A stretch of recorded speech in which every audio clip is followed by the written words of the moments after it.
Boa tarde a todos. Vamos então dar início agora às sessões finais deste congresso e teremos agora o prazer e a honra também de ouvir o Dr. Fernando Tavares Pimenta com uma conferência intitulada A Madeira e o Império, Dom Aires de Ornelas e Vasconcelos e a defesa do padroado português do Oriente, 1874-1880. Dr. Fernando Tavares Pimenta é investigador auxiliar da carreira de investigação científica do Centro de Estudos de História do Atlântico, Alberto Vieira. É doutorado em História e Civilização pelo Instituto Universitário Europeu de Florença, em 2007. Foi investigador de pós-doutoramento do Centro de Estudos Interdisciplinares do século XX da Universidade de Coimbra e, posteriormente, também investigador FCT, correspondente à categoria de investigador auxiliar na Faculdade de Ciências Sociais e Humanas da Universidade de Lisboa. Entre 2018 e 2020 foi professor auxiliar convidado do Departamento de História, Estudos Europeus, Arqueologia e Artes da Faculdade de Letras da Universidade de Coimbra. E entre 21 e 22 foi professor auxiliar do Departamento de Ciências Sociais e de Gestão da Universidade Aberta, sendo igualmente investigador do Instituto de História Contemporânea da Universidade Nova de Lisboa. O seu principal domínio de investigação é a História Contemporânea, com particular incidência na História Colonial e na História Insular. Neste último âmbito de História Insular, tem desenvolvido a investigação sobre a história da questão autonómica na Madeira, algo que partilhamos, aliás, bem como sobre as temáticas da imigração madeirense e da participação das elites insulares na administração do Império Colonial português. Caro amigo, colega, tem PC. Muito obrigado. Ora, muito boa tarde a todos. É com imenso gosto que estou aqui, nesta que é a minha casa, e neste congresso que penso que está a correr muitíssimo bem e está a ser, de facto, um momento de partilha, de experiências, de saberes, de visões diferentes, sobre matérias diferentes, e portanto, é com enorme satisfação que vou aqui apresentar um conjunto de reflexões. E perdoem-me, porventura, se a minha apresentação for de alguma forma atabalhoada, mas, efetivamente, trata-se também de um resultado intermédio de uma investigação em curso. Portanto, o que eu vos trago hoje, no fundo, é uma perspectiva da ação política e eclesiástica exercida por Dom Aires de Ornelas e Vasconcelos, arcebispo de Goa, tinha sido bispo do Funchal e depois será arcebispo de Goa e primaz do Oriente, na década de 1870, ou melhor, entre 1874 e 1880. Um momento crítico na história da Igreja de Goa e, sobretudo, do padroado português do Oriente, um momento em que esse mesmo padroado é posto em causa pela propaganda fide, e, de facto, Dom Aires de Ornelas terá um papel extremamente relevante para a superação da crise do padroado, que será transformado, obviamente, na década de 1880, à luz de uma nova concordata, mas, de alguma forma, consegue restabelecer em larga medida, a preeminência eclesiástica de Goa. Note-se que este meu interesse insere-se em algo mais vasto. E o meu interesse aqui é estudar, precisamente, o lugar da Madeira num quadro maior, um quadro imperial. O quadro imperial português do século XIX e da primeira metade do século XX. Como colocar a Madeira neste contexto maior, não é? Neste contexto ultramarino. E, em particular, quais os papéis desempenhados por madeirenses, neste caso, por elementos das elites insulares, na governação política e eclesiástica. Eu não vou aqui falar no geral, vou trazer-vos um caso de estudo. Ou um estudo de caso, melhor dizendo. Um estudo de caso centrado precisamente nesta figura. Estou, aliás, a trabalhar sobre a família Ornelas e Vasconcelos. O arcebispo Dom Aires é um dos elementos dessa família que é objeto do meu estudo. Há outros, o próprio irmão, Agostinho de Ornelas e Vasconcelos, o sobrinho homónimo, o conselheiro, mais conhecido do público em geral, mas efetivamente vou-me centrar nesta figura. Uma palavra também em relação às fontes documentais que suportam aqui a minha intervenção e irão suportar depois o artigo que irei entregar para publicação. E isto eu penso que é uma coisa fascinante, aquilo que eu talvez vou aqui dizer. Eu, no fundo, estou a estudar a ação eu não tenho PowerPoint, como podem perceber, ainda sou uma pessoa um pouco conservadora e acredito na utilidade do PowerPoint, mas neste caso trago apenas o meu verbo e portanto, é assim que eu irei expor. Uma palavra sobre as fontes documentais. Eu acredito numa história, já o disse aqui, numa história analítica feita com base na análise de fontes primárias. Claro, depois temos de ter instrumentos conceptuais, temos de ter teoria, sem dúvida alguma, temos de saber construir a teoria. Ora, eu encontro aqui na Madeira uma coisa excepcional. Eu consigo estar a construir a história, ou a reconstruir a história da Índia a partir de fontes documentais que estão aqui numa pequena ilha no Atlântico. Eu acho que é uma coisa fantástica. Conseguir reconstituir a história de um subcontinente com milhões de quilómetros quadrados, centenas de milhões de pessoas, a partir de uma ilha que tem cerca de 800 quilómetros quadrados. Eu acho que isto é absolutamente fascinante. Que documentação é essa? Bom, essa documentação, ela, em parte, diz respeito ao arquivo da família Ornelas e Vasconcelos, que faz parte do Arquivo Regional e Biblioteca da Madeira. Em parte, ela diz respeito ao arquivo do Sr. Arcebispo Dom Aires de Ornelas e Vasconcelos, que está no Arquivo Histórico da Diocese do Funchal. E faço também aqui um apontamento. Em relação à documentação da família Ornelas e Vasconcelos no arquivo, no ABM, quero agradecer o acompanhamento da Sra. Doutora Fátima Barros, que foi a arquivista responsável, não é, pelo seu estudo e catalogação há muitos anos, mas que agora me tem dado também apoio, não é, e de facto tem sido bastante importante para a leitura da mesma. Relativamente ao arquivo da família, no arquivo do Sr. Arcebispo Ornelas e Vasconcelos, no arquivo histórico da Diocese, eu tenho que agradecer, em primeiro lugar, ao Sr. Cônego João Dias, vice-chanceler, pelo apoio, pela disponibilidade. Tenho que agradecer o apoio inexcedível da Sra. Doutora Maria Paredes, responsável pela catalogação e que tem sido fundamental para o avanço da pesquisa, e também da Sra. Dona Luísa Gonçalves, documentalista desse mesmo arquivo. Para além desta documentação, complemento com alguma documentação da Torre do Tombo, do Arquivo Nacional da Torre do Tombo, com uma fonte impressa, que são as obras de Dom Aires de Ornelas e Vasconcelos, publicadas pelo irmão em 1882. E depois há outro tipo de documentação, alguma bibliografia.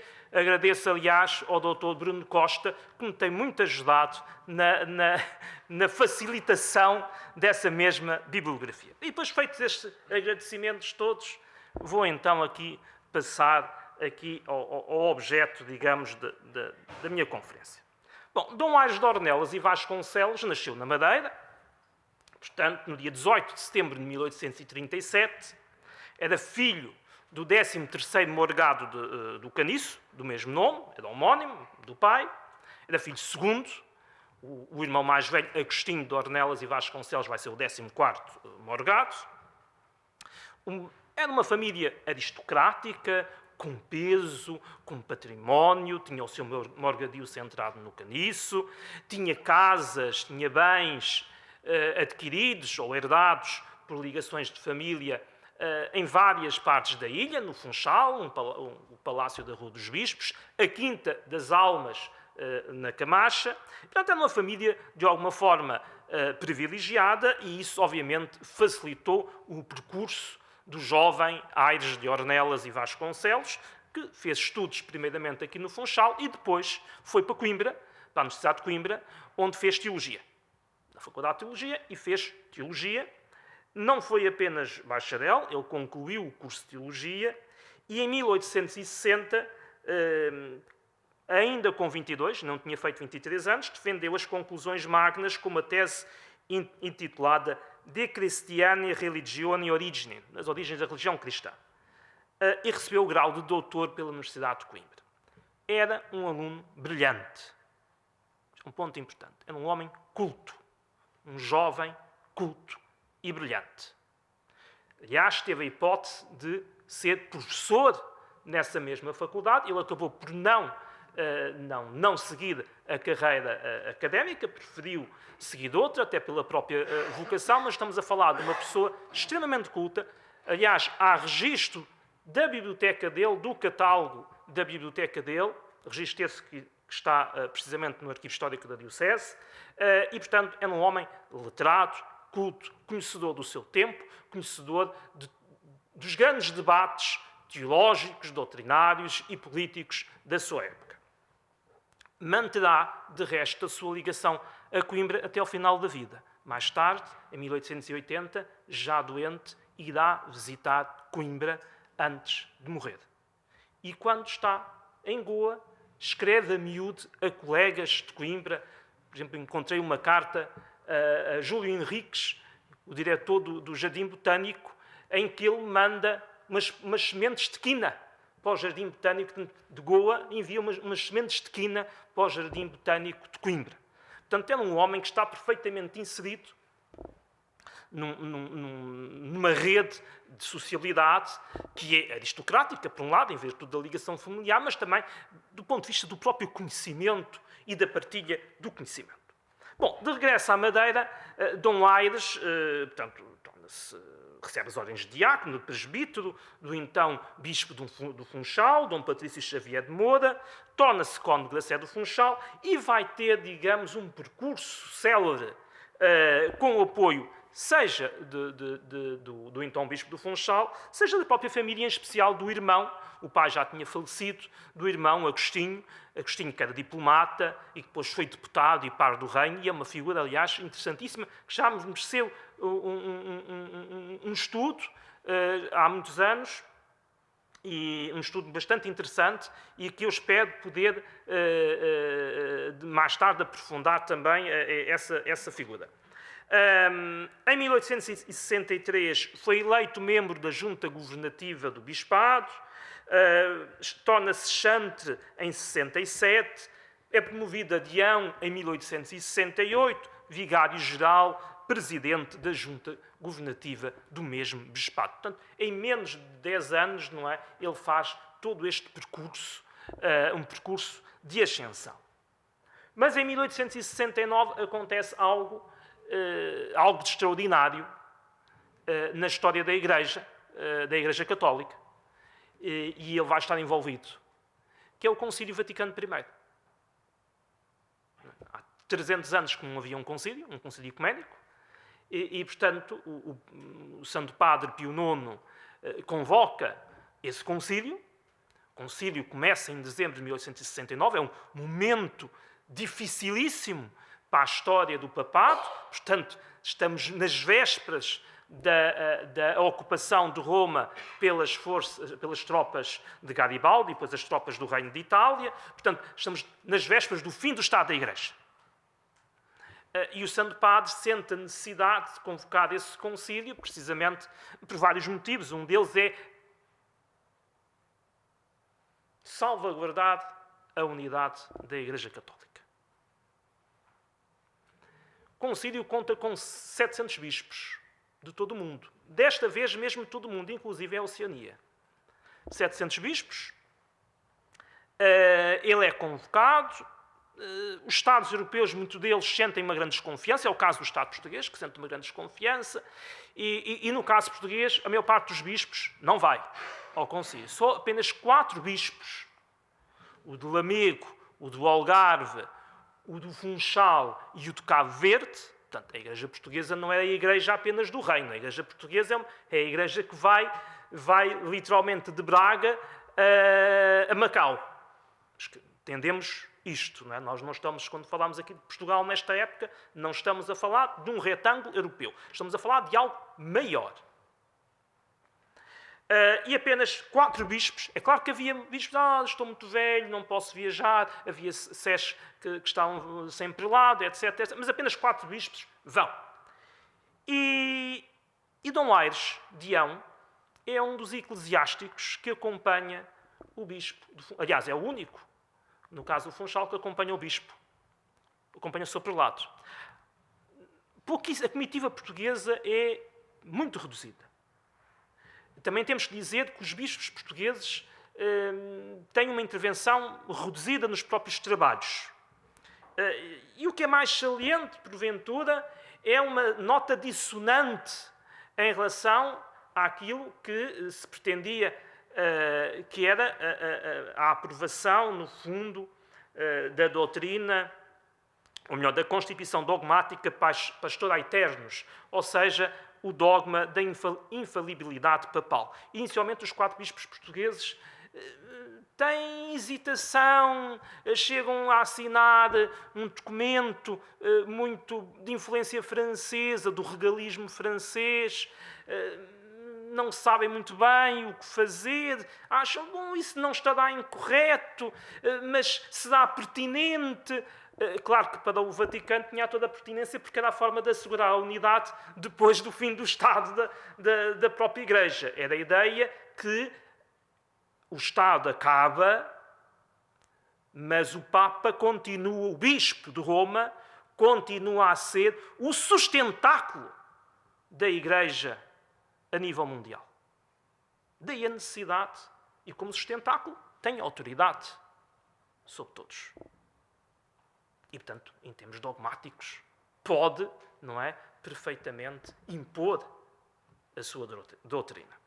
Bom, Dom Aires de Ornelas e Vasconcelos, que, pelos vistos, era uma pessoa de coragem, ao contrário dos 4 bispos portugueses, vai se distanciar da posição dos 4 bispos portugueses e vai, em fevereiro de 1870, assinar uma protestação de obediência ao Santo Padre. Eu até não tenho tempo, mas podia-vos ler até um pouco do documento, mas basicamente ele diz, ele e outras pessoas que estão em Roma, assim, nós acreditamos no dogma, somos obedientes ao Santo Padre.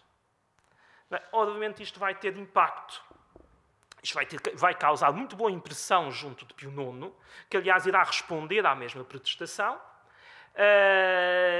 e esse impacto também irá ser transmitido ao ministro de Portugal em Roma, ao conde do Lavradio e mais tarde ao conde de Tomar.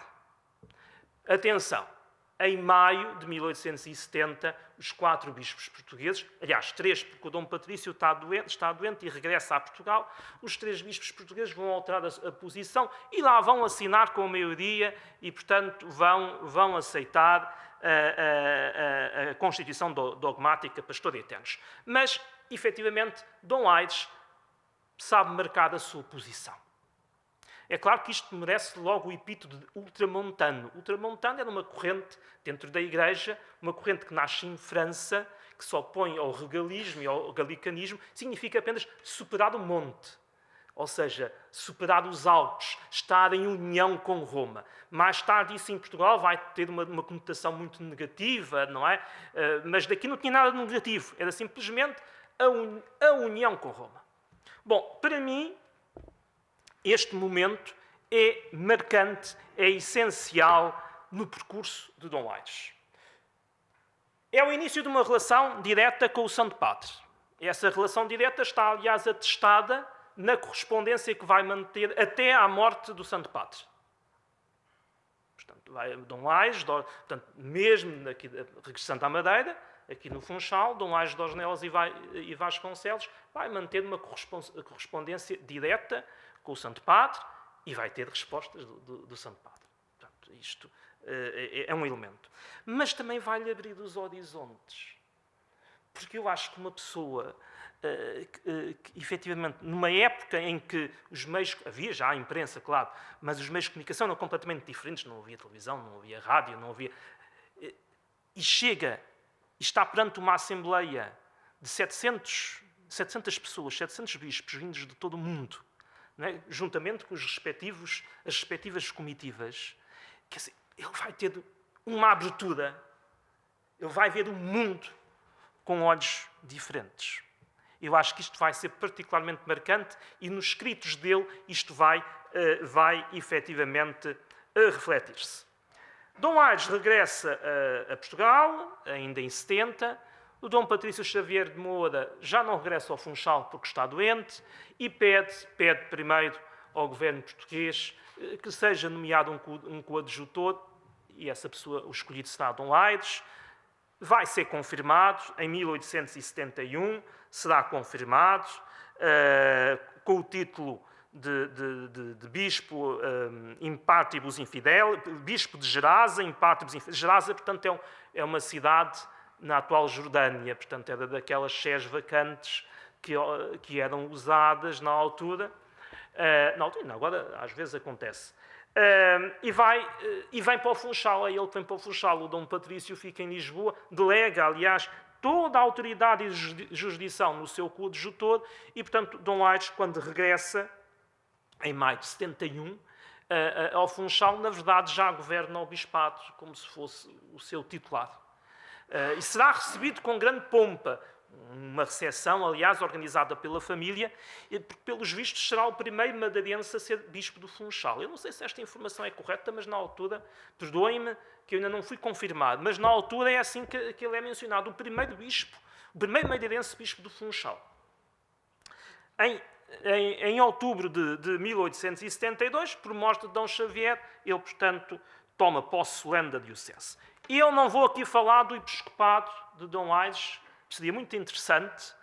Não vou falar aqui do episcopado de Dom Aires, episcopado funchalense de Dom Aires, não é esse o objeto. Irei escrever sobre o assunto. Apenas dizer, em complemento, ontem falou-se do avô do senhor arcebispo, que estava ligado à maçonaria. Aqui é exatamente o oposto. Haverá precisamente o contrário, até quase uma guerra, entre aspas, perdoem-me a expressão, entre a maçonaria local e este bispo, que era considerado precisamente ultramontano. Mas não é isso que eu quero aqui falar. Eu quero falar precisamente do seu episcopado em Goa. E esse episcopado em Goa tem início 2 anos depois. Ou seja, apenas 2 anos depois de Dom Aires tomar posse total aqui da diocese do Funchal, será nomeado arcebispo de Goa e primaz do Oriente. E é aqui que eu acho que conseguimos pôr em contacto a Madeira com um contexto, pôr a Madeira num contexto mais vasto, o tal contexto imperial, o tal quadro imperial. E é aqui que vemos como a elite, um elemento da elite madeirense participa da governação, digamos, precisamente, neste caso, governação eclesiástica desse mesmo império. Mas temos que perceber exatamente o que era isso de ser primaz do Oriente, o que era o padroado do Oriente. O padroado já tem origem medieval, se nós quisermos, mas o padroado português, o ultramarino português e depois o padroado português do Oriente, tem por base um conjunto de bulas emanadas em meados do século XV, nomeadamente a Romanus Pontifex Nicolau V e a Inter Caetera de Calixto III, em que no fundo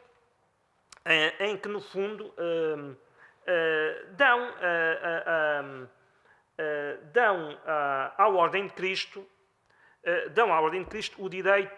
o direito de padroado sobre os territórios descobertos, alguns entre aspas, mas onde não existia jurisdição eclesiástica. E já vamos ver o que é que consiste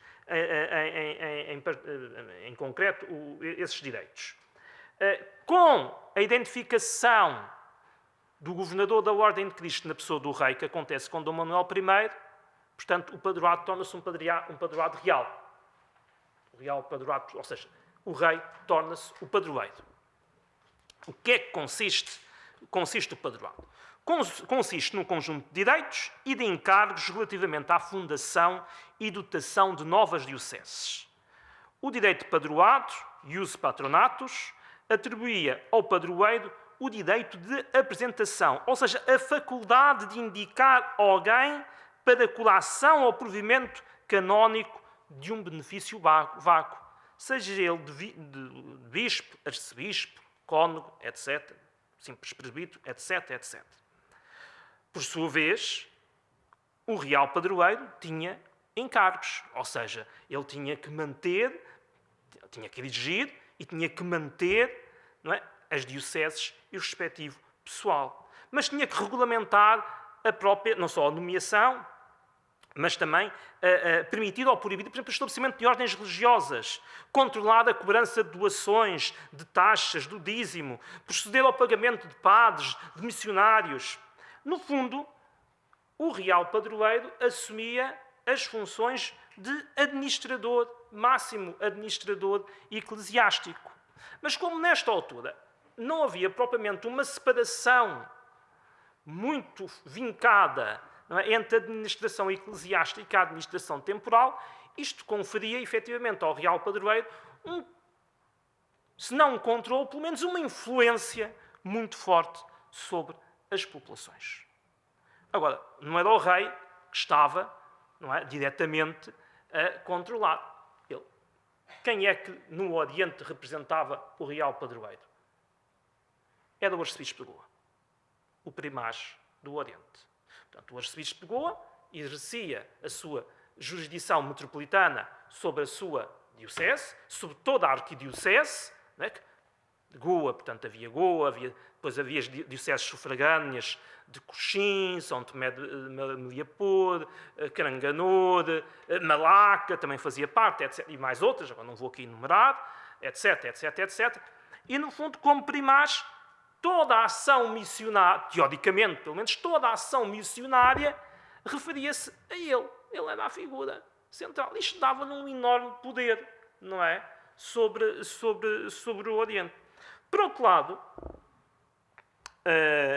em virtude desse poder, dessa influência, o próprio arcebispo acabava por ser não só, digamos, uma autoridade eclesiástica, mas quase uma autoridade temporal, porque muitas vezes havia feudos. Eu encontrei, por exemplo, uma coisa interessantíssima, um feudo,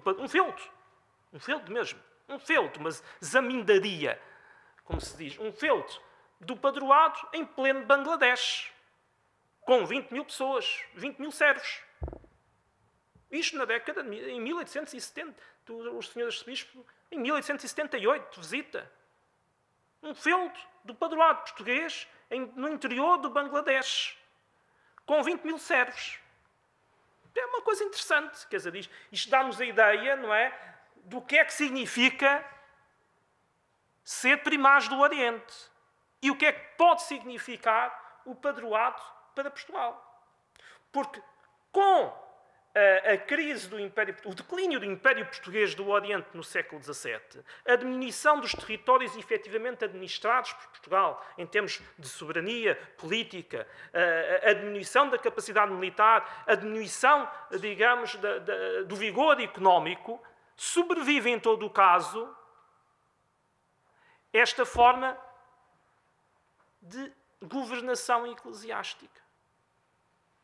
Em zonas que hoje parecem quase incríveis, mas no interior da Índia, onde nenhum soldado português pôs os pés, mas estava lá a missão do padroado.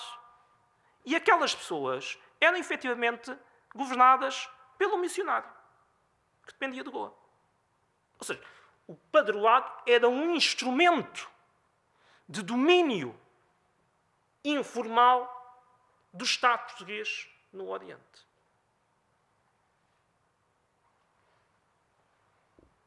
Ora, obviamente, isto vai suscitar oposições.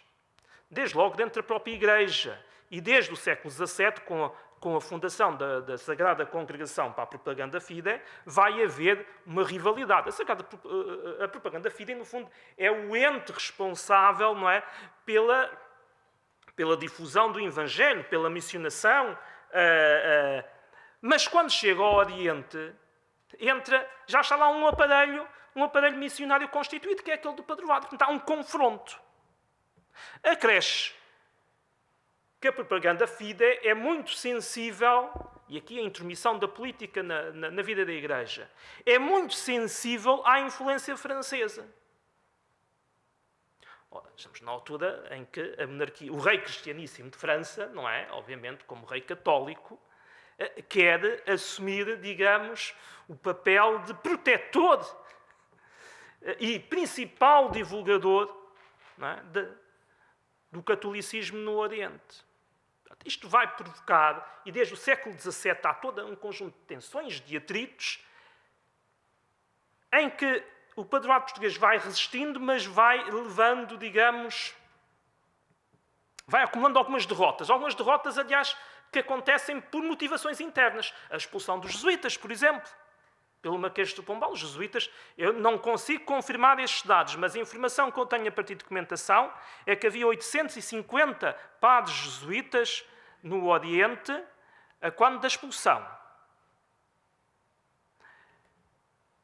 Isso significa que há dezenas de comunidades que ficam sem o seu eclesiástico, sem o seu padre, sem o seu missionário. Isto significa o abandono de muitas missões e de muitas igrejas.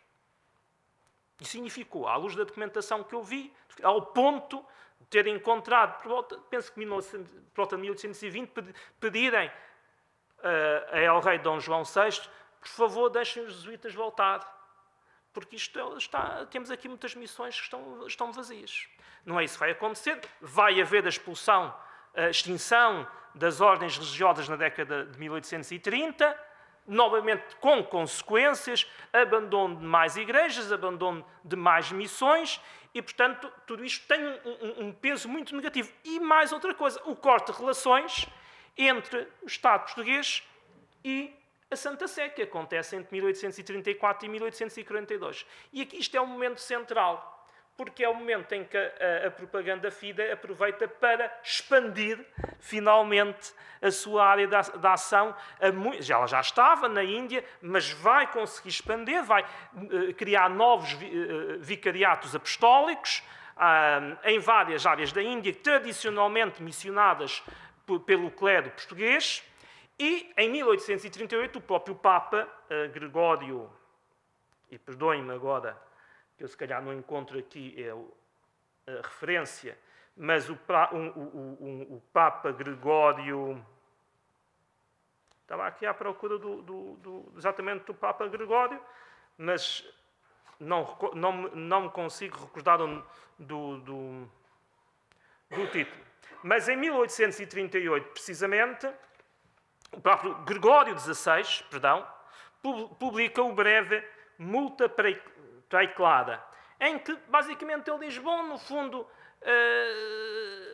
o monarca, o real padroeiro, não está a cumprir as suas obrigações, há um cisma, o cisma português, há muitas missões abandonadas, há muitas igrejas abandonadas, portanto, fora dos territórios efetivamente administrados por Portugal, o padroado termina. 1838, o padroado termina. Era a intenção. Mas aí o Estado português efetivamente reage. Diz que não. O que é que vai acontecer? Vai acontecer a partir deste momento que temos os vigários apostólicos da propaganda fide a procurar administrar, do ponto de vista eclesiástico, áreas administradas pelo clero de Goa. Já não pelas ordens, mas em Goa havia, de facto, um clero nativo muito importante, de naturais, e, portanto, o que nós temos é, no mesmo território, uma situação de dupla jurisdição.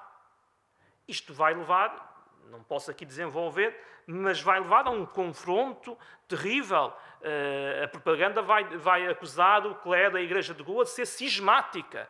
São cismáticos. Vai haver, inclusivamente, pessoas que serão excomungadas, padres, é uma coisa absolutamente terrível na altura, é um problema diplomático muito grave e que vai se tentar resolver em 1857 por meio de uma concordata de fevereiro de 57 entre efetivamente, do Estado português, entre a monarquia portuguesa e a Santa Sé.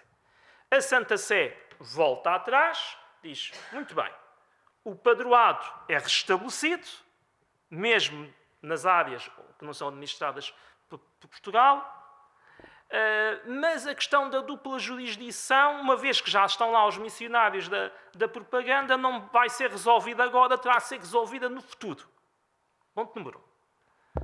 Terá que ser resolvida no futuro. Ponto número 2. As dioceses sufragâneas não terão, e já não tinham há vários anos, qualquer prelado.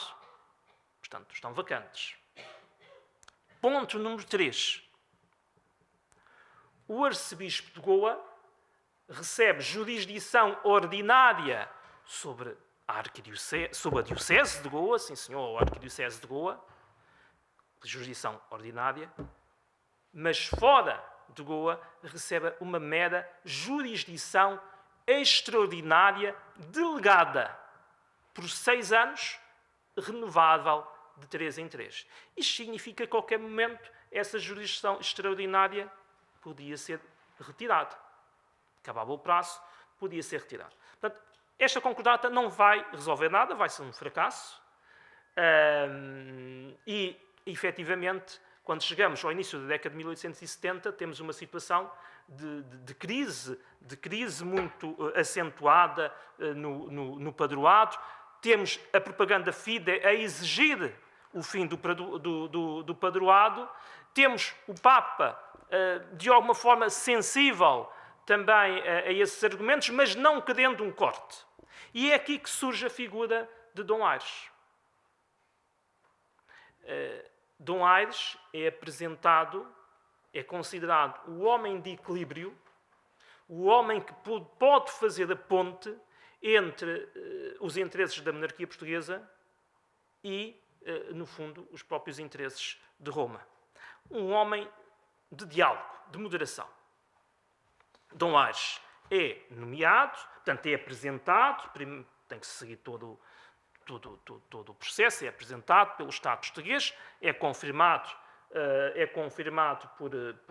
pelo Papa Pio IX, sai daqui já em 75, porque o processo é em 74, sai daqui já em 75, chega a Lisboa, é recebido pelo monarca, dali parte para Roma, é novamente recebido pelo Santo Padre e entra logo em diálogo com o cardeal Franchi, máximo responsável pela propaganda fide.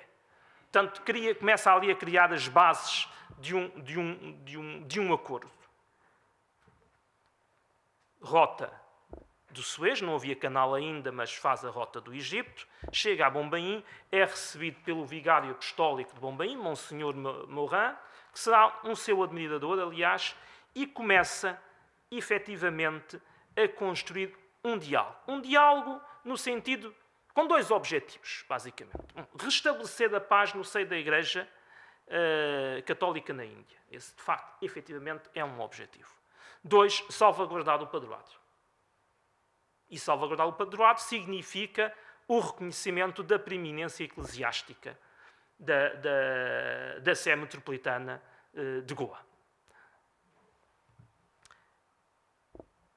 Como é que ele faz isto? Ele faz isto através de uma ação pastoral muito, muito forte. É um homem que está em permanente viagem. É um homem que tem muito afetado por febres e por doenças, aliás, ele irá a morrer, mas isto não o impede de estar sempre em viagem.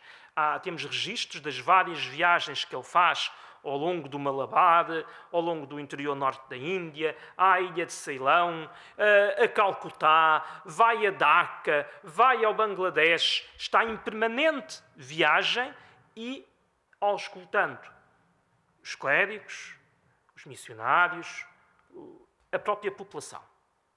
Isso é um primeiro ponto. É um homem que sai de Goa.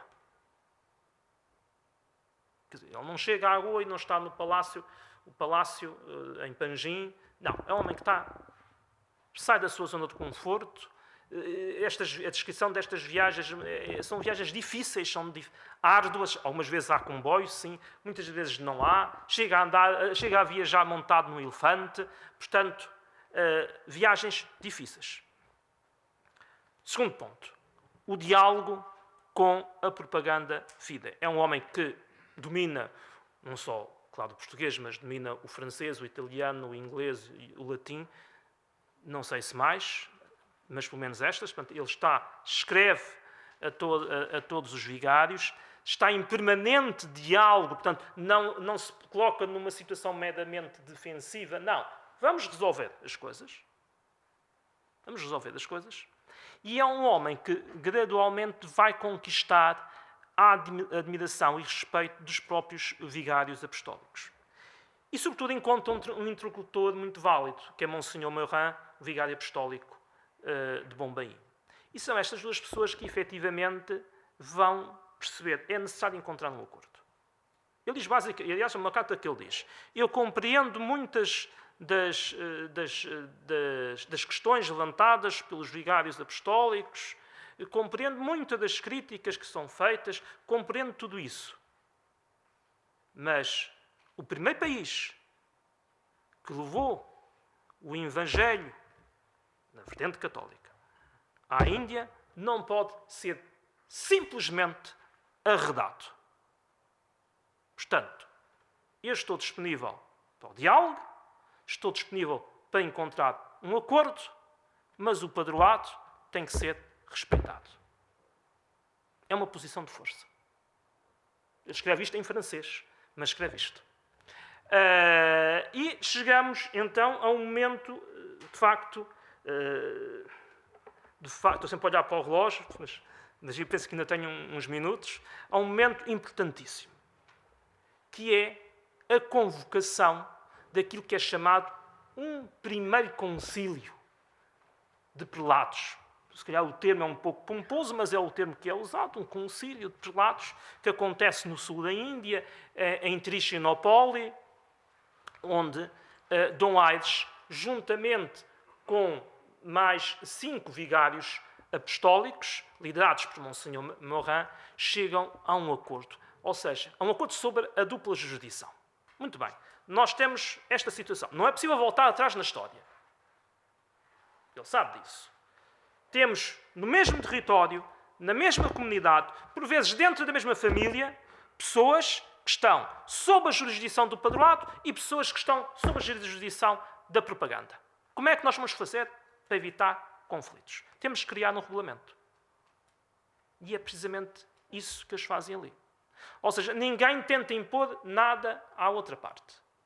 Vamos criar um modus vivendi.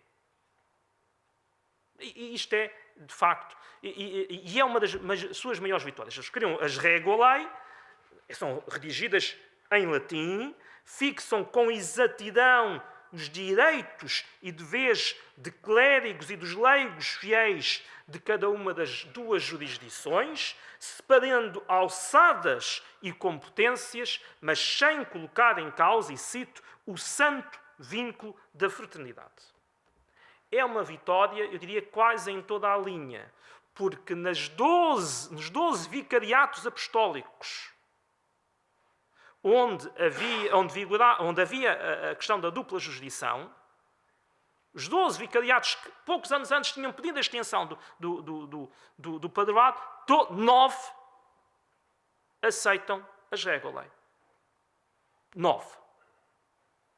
2, Pondichéry e Madoré, sob maior influência francesa, dizem, bom, nós temos que ver isto diretamente com a Santa Sé, acabam por aceitar, mas têm reticências. E Calcutá, por algum motivo que eu não sei, e que Monsenhor Morin nas cartas vai falando, mas eu não tive tempo de ver tudo, sempre se colocou de fora.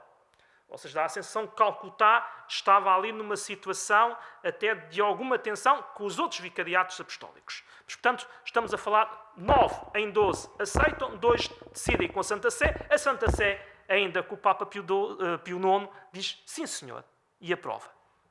E as regulae vão entrar em vigor já, portanto, isto acontece em 77, as regulae entram em vigor em 1878. Mas depois há uma outra questão, é que quem promulga depois as regulae é o arcebispo de Goa, E a preeminência eclesiástica do arcebispo de Goa é reconhecida pelos mesmos 9 vigários apostólicos. Portanto, isto é uma coisa brutal em termos de política.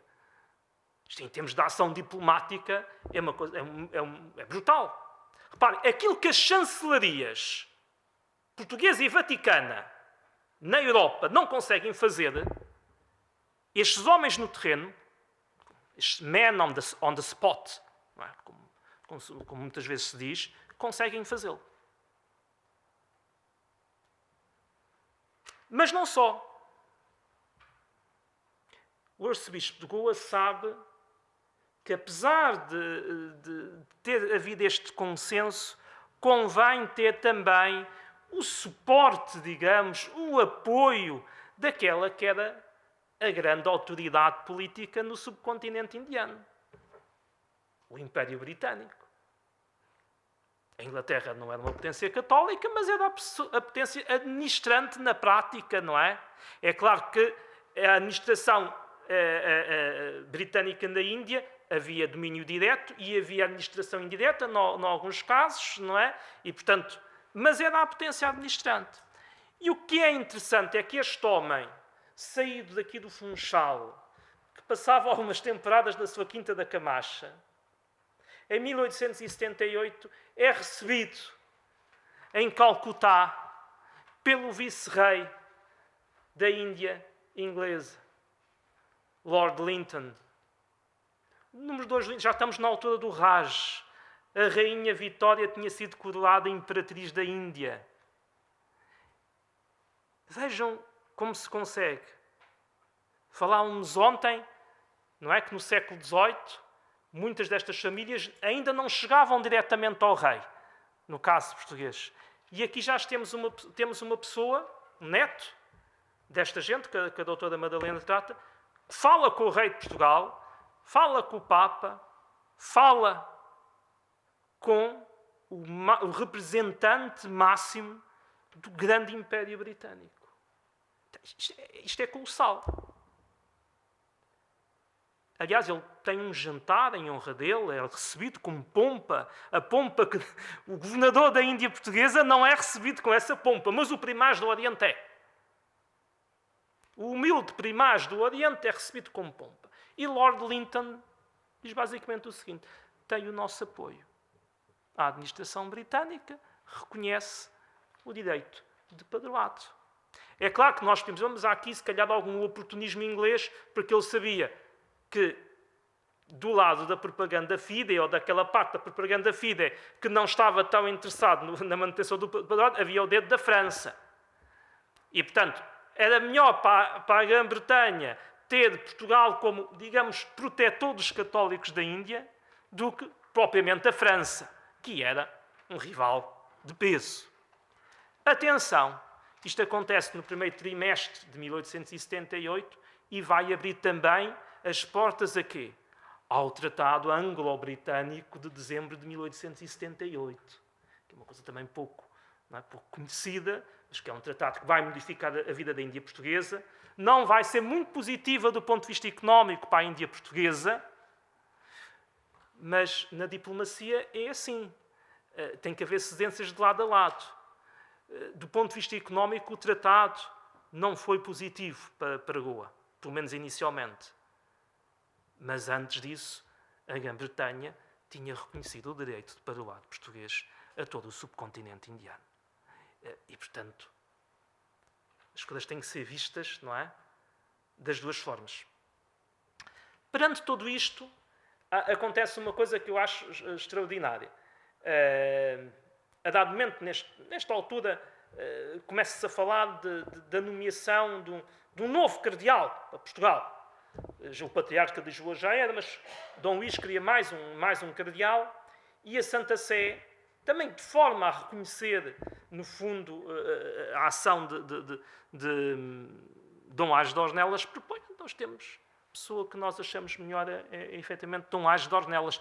Eu tive o prazer, isso já foi na Torre do Tombo, o gosto de poder ler a carta, não é? Eu gosto muito do papel, de ler a carta escrita pela Santa Sé, com o selo de Leão XIII, não é? Em que Leão XIII comunica ao real padroeiro, Sua Majestade El Rei Dom Luís, a sua vontade de elevar ao cardinalato o arcebispo Dom Aires de Ornelas e Vasconcelos. É claro que a política portuguesa, por vezes mesquinha, acaba por... E, efetivamente, o governo português vai dizer...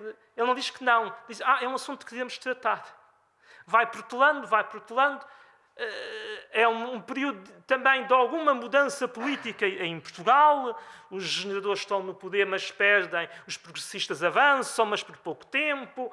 Portanto, é preciso contar espingardas na política portuguesa. O bispo do Porto era uma pessoa, Dom Américo, era uma pessoa influente no Norte, era tido ainda por cima por regalista. E diz, não, o que nós queremos, na verdade, é o bispo do Porto como cardeal. E, efetivamente, é o que vai acontecer. Portanto, a proposta da Santa Sé acaba por não ser bem acolhida por Lisboa. Isto não impede, em todo o caso, Dom Aires de Ornella, isto é só um à parte também para verem, no fundo, como é que estas coisas eram tratadas. Mais 5 minutos, por favor. Mas Dom Aires não deixa de trabalhar por isso, ele não se mostra afetado. Atenção que, entretanto, ele vai receber felicitações, porque isto vai ser noticiado, inclusivamente a imprensa católica de Bombaim noticia isto. Monsenhor Morin, os vigários apostólicos escrevem ao arcebispo a felicitá-lo. Há uma coisa que Monsenhor Morin diz que é uma coisa que eu acho absolutamente fantástica. Ele diz mais, uma carta datada de 10 de julho de 1878, ele diz isto. Os bispos, eu agora estou a traduzir, porque está escrito em francês. Os bispos da Índia sentir-se-ão plenos de alegria quando lhes for permitido reunir-se em volta do seu cardeal primaz para celebrar o primeiro Concílio Nacional da Índia. Reparem, não é só a ideia aqui de unidade. É o primeiro Concílio Nacional da Índia. Ora, nós estamos no ápice do imperialismo, em que a Índia é, portanto, é a joia da coroa do Império Britânico. E este homem, não é o arcebispo, mas este prelado, Monsenhor Morin, está a pensar em termos de nação, de um Concílio Nacional da Índia. O que revela que esta gente tinha consciência, não é, que o colonialismo, ou a colonização, como queiram chamar, a dado momento, daria origem a outra coisa. O colonialismo não seria interno. Não é?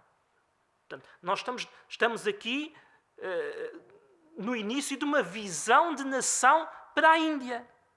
E é uma visão de nação que não é proposta por um indiano, mas sim por um prelado europeu. Diga-se passagem já agora que um dos grandes defensores do clero indiano, neste caso do clero de Goa, é o próprio arcebispo Dom Aires de Ornelas e Vasconcelos. A propaganda FIDE muitas vezes critica-se, eles não têm propriamente a formação adequada, não estão à altura do clero europeu. Diz, não. Claro, há falhas na formação, há problemas, mas o clero da Índia é um clero dedicado. É um clero que perfeitamente está à altura de qualquer eclesiástico europeu. Isto é uma visão que também... Temos esta noção, também quebrámos aqui com esta ideia da superioridade. Esta gente, porventura, alguns teriam essa ideia de superioridade, mas a atitude deles não é propriamente tão superior quanto se possa imaginar no ápice do Império Britânico.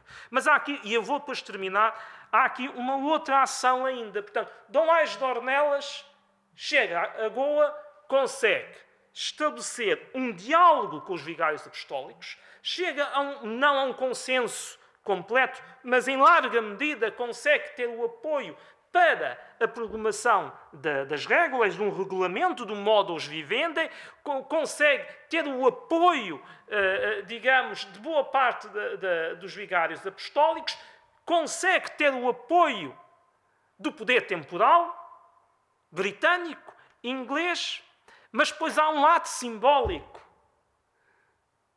E o poder é feito de atos simbólicos. Ele organiza a exposição do corpo de São Francisco Xavier, o apóstolo do Oriente. Porque tal como São Pedro, tal como Roma, tal como a primazia do Vaticano é sustentada nos corpos de São Pedro e São Paulo, a primazia de Goa é sustentada no corpo de São Francisco Xavier. E esta exposição, iniciada no dia 3 de dezembro de 1878, perdoe-me, é o dia de aniversário da minha filha. 3 de dezembro de 1878, com uns anos de diferença, claramente. 3 de dezembro de 1878 vai durar 33 dias até a Epifania do Senhor, até 6 de janeiro de 79, vai juntar em Goa os prelados de toda a Índia, clérigos do Bangladesh a Ceilão, 50 mil peregrinos que vêm de fora de Goa. Mas imagina, temos que ver que era um período em que as dificuldades, não é? E atenção, os católicos nesta altura, em 1886, eram 1 milhão em toda a Índia. 1 milhão. Metade, sensivelmente, estava sob a jurisdição do padroado. 50 mil peregrinos. Estrangeiros, gente de fora da Índia. Consegue fazer isto. Isto é de um simbolismo. E quando termina a exposição, vários são os vigários apostólicos que escrevem e dizem, sim, nós temos que efetivamente, e volta à ideia do nacional, temos que efetivamente reunir, já não se usa o termo concílio, mas um sínodo nacional da Índia em Goa, junto do nosso primacho. É o reconhecimento da preeminência eclesiástica de Goa pela propaganda fide. Bom, o que é que acontece? 2 meses depois, o senhor arcebispo adoece. Gravemente, ele já estava doente. Há imensas coisas aqui que eu não falei, podíamos aqui falar de imensas coisas, mas não dá tempo, mas pronto. Adoece, é constrangido a regressar à Europa para procurar cura para a sua doença, virá a Lisboa, virá visitar a Madeira, estará na sua camacha, onde se sentirá melhor. Curiosamente, quando sai da camacha e regressa ao Funchal, sente-se pior. Assim, o irmão fica sempre com esta ideia que o clima da camacha era um clima bom, mais frio. Irá visitar Coimbra, já muito doente, procura uma última cura em Vichy, em França, mas nada disso.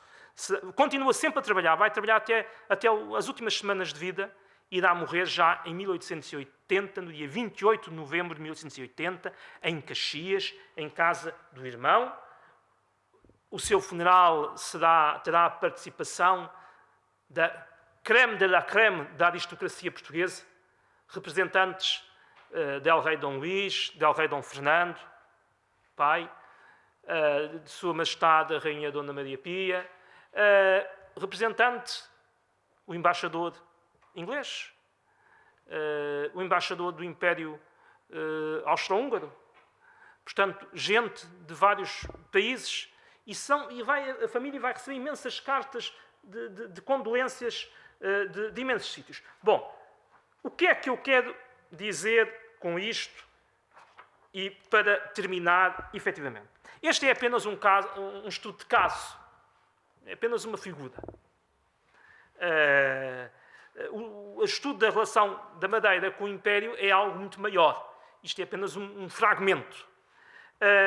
Agora, eu penso que nos permite já avaliar o grau de inserção das elites madeirenses num plano governativo maior.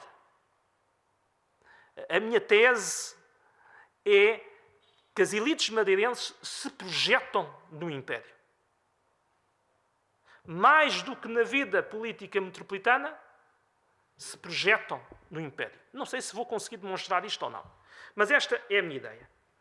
E, por outro lado, a integração na Madeira em algo maior. Ou seja, eu há 2 anos aqui falei, por exemplo, da questão do povoamento de Angola com madeirenses. Era a integração por outra via. A Madeira como parte, uma pedra de um edifício maior que é aquele edifício, que é o edifício imperial. E eu penso que este é um caso que nos permite precisamente ver essa integração. E, por outro lado, pensando numa lógica de história dos impérios, perceber como é que no ápice do imperialismo britânico e em que a presença portuguesa efetiva política está reduzida ao mínimo na Índia, há formas de dominação informal. Ou seja, o domínio português e a presença portuguesa não pode ser pensada unicamente em termos da sobrevivência daqueles pequenos enclaves de Goa, de Damão. Ela tem que ser pensada por outra via. Pela existência de um conjunto de igrejas, de missões, de feudos, de zamindarias, efetivamente de Diu a Malaca já na Malásia, e que sobrevivem, e que subsistem, e que se mantêm, e que têm um papel efetivo na governação, não só na governação das almas, mas na governação concreta das comunidades. Muito obrigado.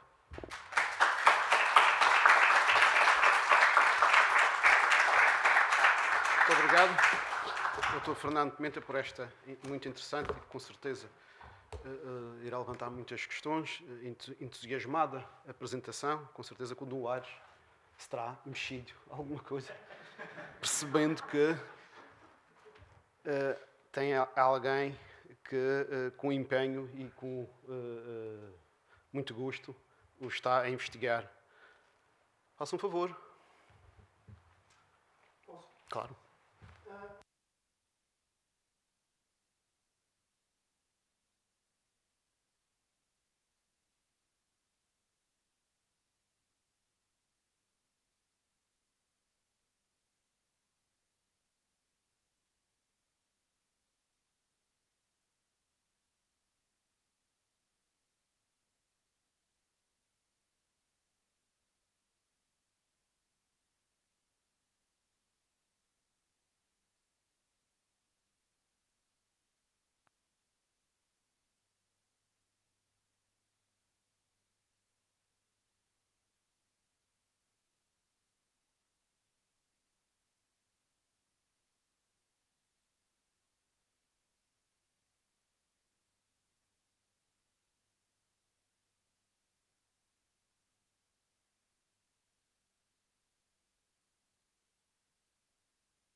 Muito bem, eu agradeço a questão do Dr. Bruno.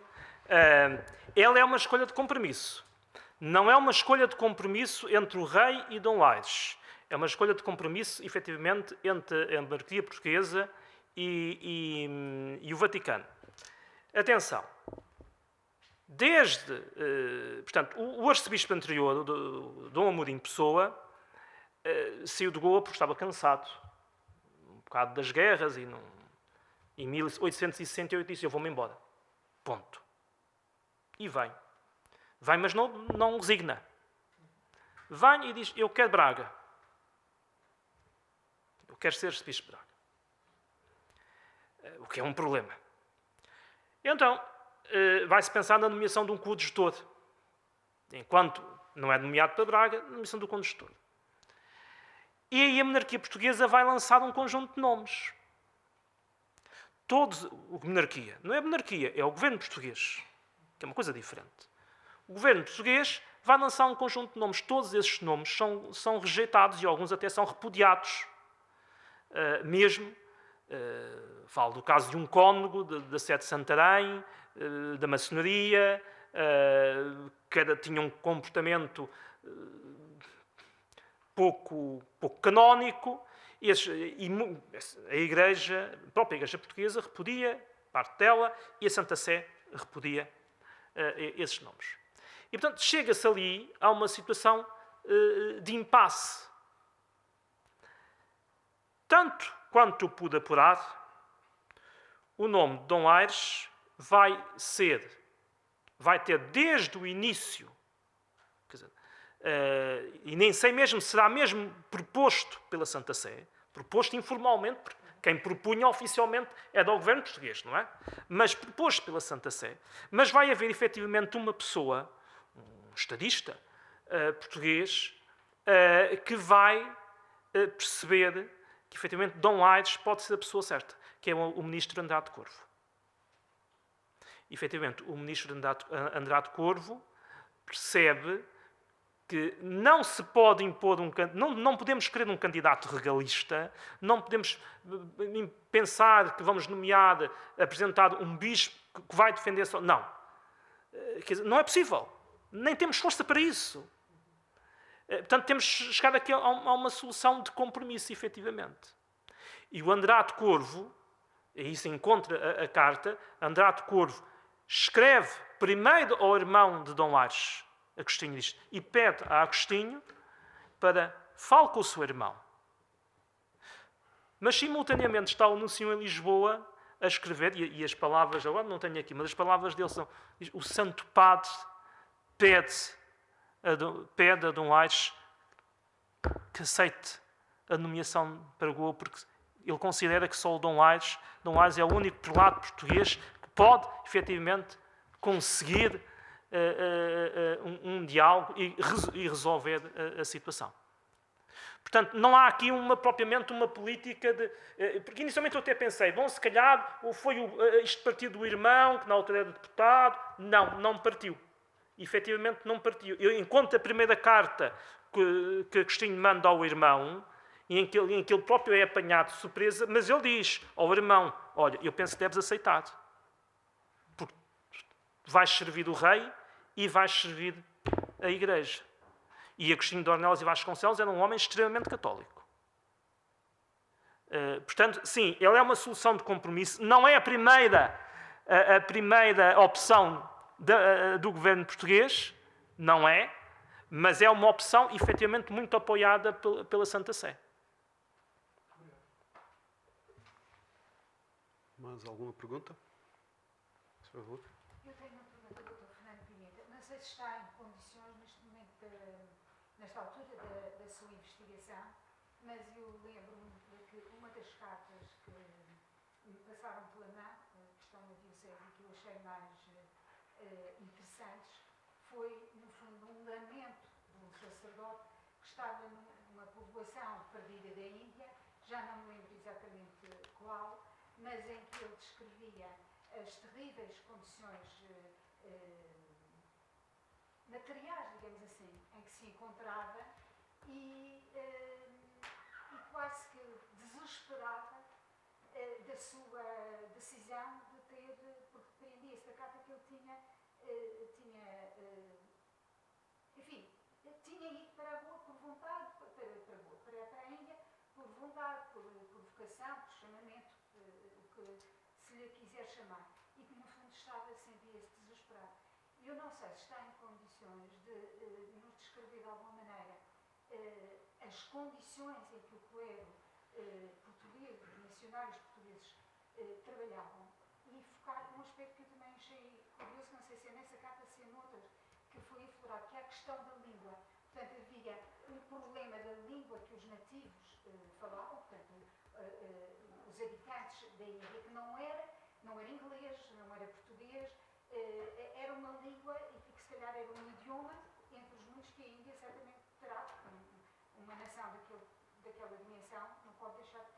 várias etnias e vários idiomas.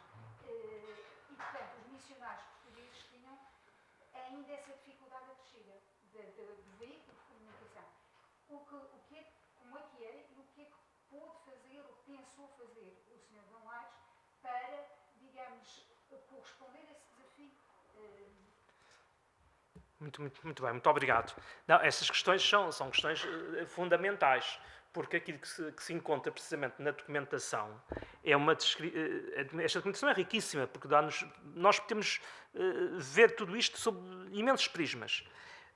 E sobre esse prisma, das próprias condições sociais, económicas, as condições de vida do clero e das comunidades cristãs, regra geral, elas são muito difíceis.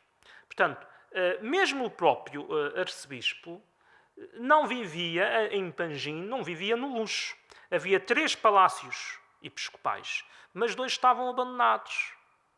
2 estavam abandonados, estavam praticamente em ruínas. E o palácio que existia em Panjim era, na verdade, uma casa pequena. Portanto, o próprio arcebispo não vivia no luxo, muito pelo contrário. Ele descreve precisamente isso. Há aqui uma questão que é a dotação do próprio clero. O real padroeiro é que tinha que financiar a atividade missionária. Ou seja, os fundos tinham que vir de Portugal. E o que acontece, muitas das vezes, desculpem-me a expressão, é fazer omelete sem ovos. Se o Estado português queria conservar o padroado, por um lado, também era igualmente verdade que o Estado português não mandava, muitas das vezes, os fundos necessários à atividade missionária. E isso, então, depois da extinção das ordens religiosas, torna-se uma coisa muito evidente. Isto significa que havia missionários, efetivamente, a viver em condições perfeitamente rudimentares, a passar fome, missionários doentes, incapazes de levantar da cama pela doença, viviam precisamente das esmolas dos seus peregrinos. Isto é, viviam em comunhão com a própria comunidade. Isto é uma coisa importante. Eles viviam efetivamente em comunhão com a comunidade e compartilhavam da situação de pobreza e até de miséria de algumas dessas comunidades. Daí que alguns escrevem, muitas das vezes, por favor, eu não consigo sair daqui, não tenho meios, nem tenho saúde, mas quero ir morrer da goa. Eu lembro-me, não sei se é essa carta, mas eu quero ir morrer da goa, efetivamente. Ajude-me. Isto dá-nos também uma ideia, quer dizer, quando se hoje estuda tanto o colonialismo, toda esta e quase que se cria aqui uma diferença entre o colonizador opulento, rico e de facto o colonizado em situação de miséria. Portanto, aqui isto é uma realidade muito diferente. Esta é uma realidade, aqui há uma comunhão de pobreza, mas não deixam de fazer o seu trabalho. Certamente seria muito mais fácil entregar essas missões à propaganda Fidei, que tinha muito mais recursos, não só os recursos enviados de Roma, mas os recursos enviados de França, não é? Era muito mais fácil. O próprio Dom Aires diz isso. Eu vejo as missões da propaganda, têm mais dinheiro, eles conseguem fazer mais coisas. E nós não, nós precisamos. Ele pede isso ao Andrade Corvo. Enquanto o Andrade Corvo está no poder, aliás, quando há a questão da elevação ao cardenalato, o Andrade Corvo já não é ministro. Note-se. Nós precisamos de dinheiro. Nós temos que reparar igrejas, nós temos que dar de comer, nós temos que fazer escolas. A questão da língua. A questão da língua é essencial. Ele diz, o missionário tem que falar português, mas tem que falar das línguas da terra. O seminário de Rachol tem que ter, que era o seminário que formava o clero goês, o clero do padroado. Havia gente formada aqui, mas que depois ia para lá e tinha que passar uns tempos no seminário de Rachol.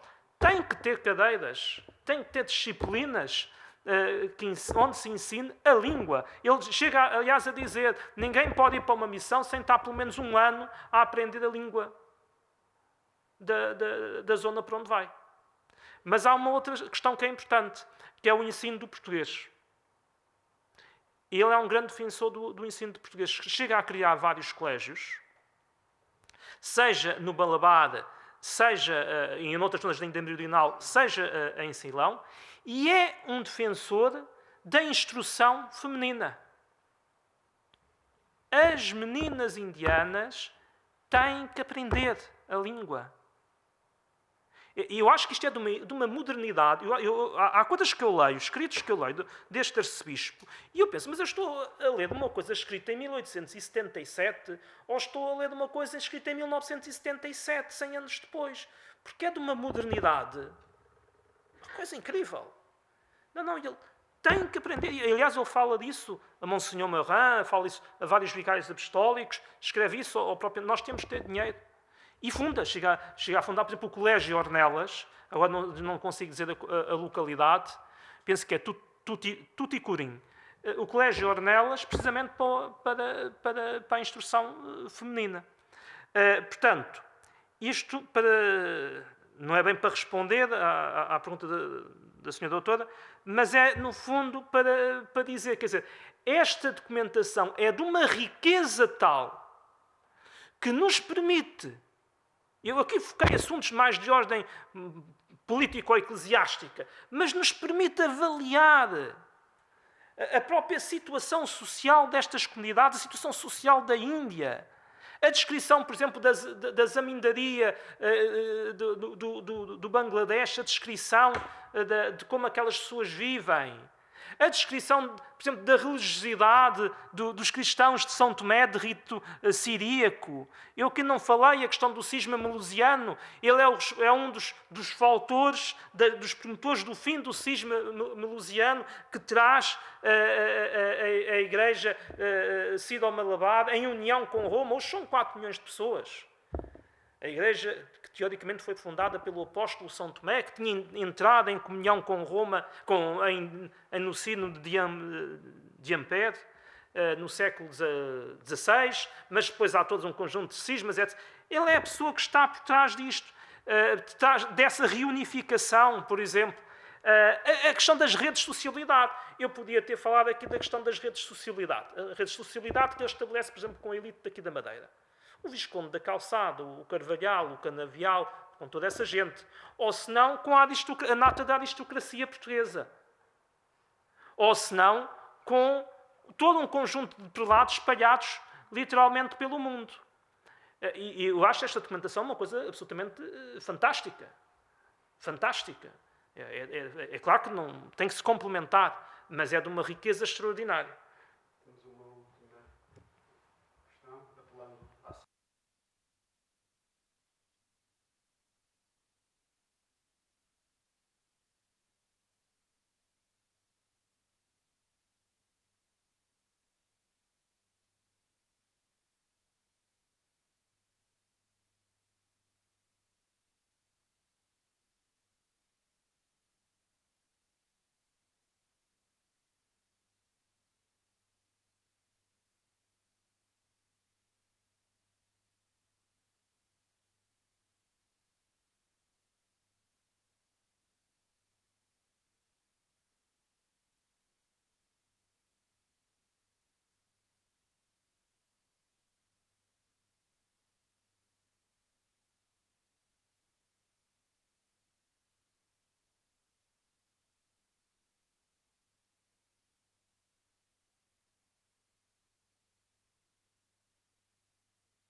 Bom, o latim era a língua, portanto, não é?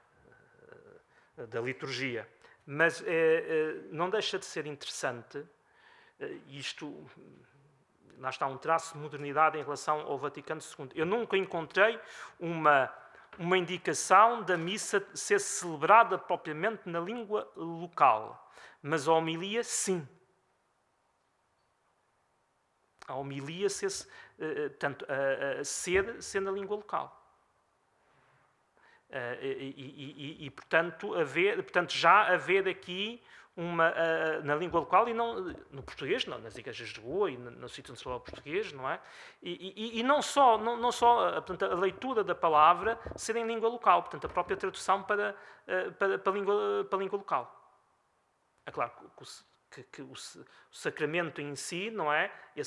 A liturgia teria que ser aquela latina. A questão das fontes. Isto é outra... Isso é uma questão muito importante, mas é outro privilégio que eu, por acaso, tenho. É que o arquivo do Sr. Arcebispo integra precisamente documentação original, por exemplo, da administração britânica. A correspondência. Correspondência, inclusivamente, do vice-rei. A correspondência destes vigários apostólicos, que são italianos, são franceses, etc, etc. Portanto, e não só, tem correspondência vinda de... Tenho, salvo seja, não é? Vinda de Roma, vinda de França, vinda até de Espanha. Pouca coisa. Portanto, quer dizer, isto não é uma visão portuguesa. Aliás, grande parte disto nem sequer é assente em documentos produzidos por portugueses, mas por agentes, não é, de outras nacionalidades. Agora, esta documentação não esgota, não é, a minha investigação.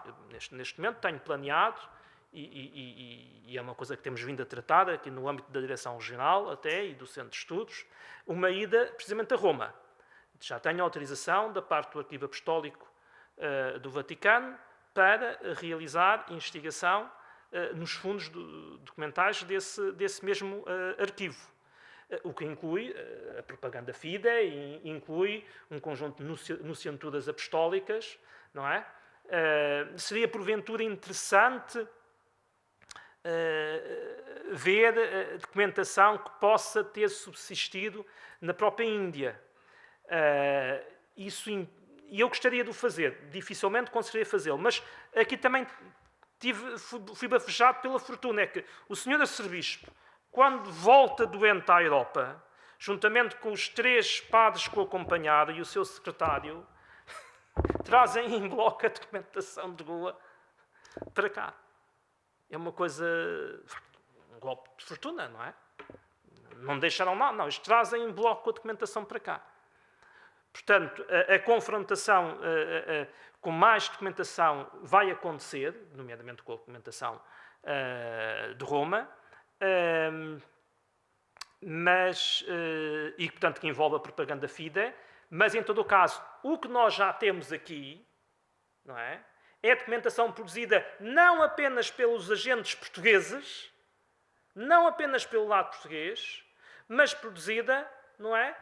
Pela propaganda, pela administração britânica, do governador de Bombaim, há imensas cartas, imensas coisas, ofícios, etc. A questão do filtro da própria mensagem, numa correspondência que é oficial, e estava a pensar mais em outro tipo de perspectiva que não fosse tão diretamente relacionada com o official mind, digamos. Estou a perceber isso. Eu estou a perceber isso, mas repare, bom, por um lado temos trabalhado com aquilo que temos. Agora, vamos ver uma coisa.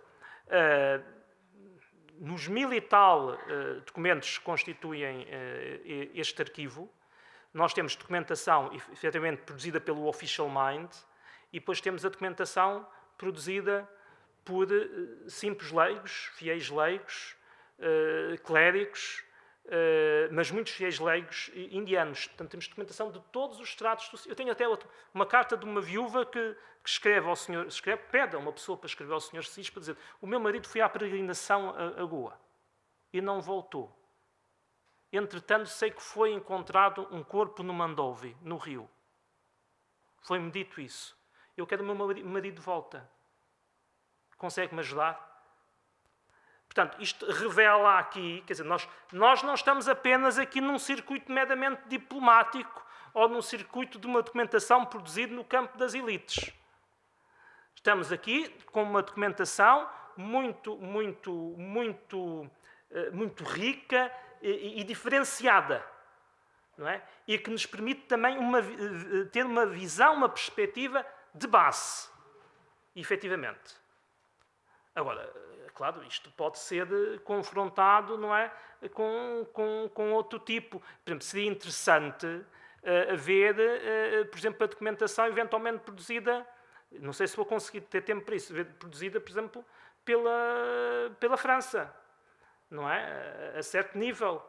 Embora também haja alguma coisa Vê como é que os franceses de Pondichéry, como é que o governo, portanto, os franceses estavam estabelecidos em Pondichéry, vê como é que o governo colonial de Pondichéry viu esta ação. A ação, não é? Porque passa de uma fase de expansão a uma fase de retração. Seria interessante, não sei se eu vou conseguir fazer. Irá, com certeza, e é sempre ótimo terminarmos estas apresentações deixando mais portas abertas do que aquelas que ficaram encerradas, sabendo que precisamos das duas, não é? Também. E com votos de muitas felicidades, cá estaremos para ouvir em futuras ocasiões, com certeza, e o Dom Aires, se calhar, também. Muito obrigado. Retomamos os trabalhos às 4.